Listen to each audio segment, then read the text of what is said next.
Það sem fékk mig til þess að velja MBA-nám við Háskóla Íslands var ég fann að ég var komin á tiltekinn stað í mínu starfsferli og mér langaði svolítið að ögra sjálfum mér upp á nýtt. Og það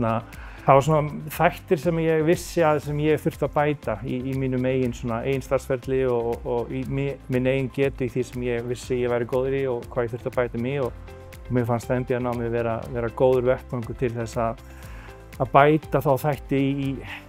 mínu starfi og mínum starfsferli sem ég vissi þurfti að bæta mig. Ein ástæðan fyrir því að ég valdi Háskóla Íslands, kannski umfram aðra skóla til þess að fara í MBA-námi, er þessi tenging sem háskólinn hefur við íslenskt atvinnulíf. Og sú tenging kemur bara mjög bersýnilega í ljós í nánast öllum áfangum sem eru kenndir þar sem við fáum fyrirlesara úr íslensku atvinnulífi, úr bæði íslenskum stofnunum og stjórnendum hjá stórum íslenskum fyrirtækjum sem að miðla sinni reynslu og þegar við erum að fjalla eitthvað tiltekið málefni eða við erum að fara í gegnum einhvern kúrs í náminu, þá er mjög gaman að sjá þessa raunverulegu tengingu þá við íslensk atvinnulíf og stjórnendur og fyrirtæki sem koma þá inn með sína á þeim málefnum sem við erum að fjalla um. Ég myndi segja að tenging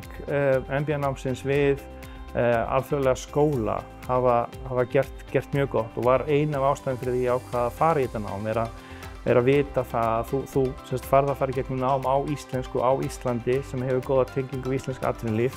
en að sama skapi farði líka að upplifa að tengjast erlendum háskólum og fá kannski aðra sýn á það sem MBA-námið er að fjalla um með tengingu Háskóla Íslands við þá erlendu háskóla sem þeir eru í samstarfi við. Ég fann að kennslan sem á sér stað á föstudaginn hentaði mér mjög vel og raun og veru mínu starfi líka.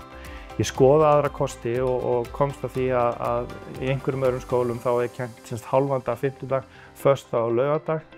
og niðurstaðan hjá mér var að það væri bara of mikið flækjustig í raun og veru bæði persónulega og í vinnu að ég ákvað þá að Háskóli Íslands hentaði mig betur þar sem kennt væri bara á föstudögum og laugardögum.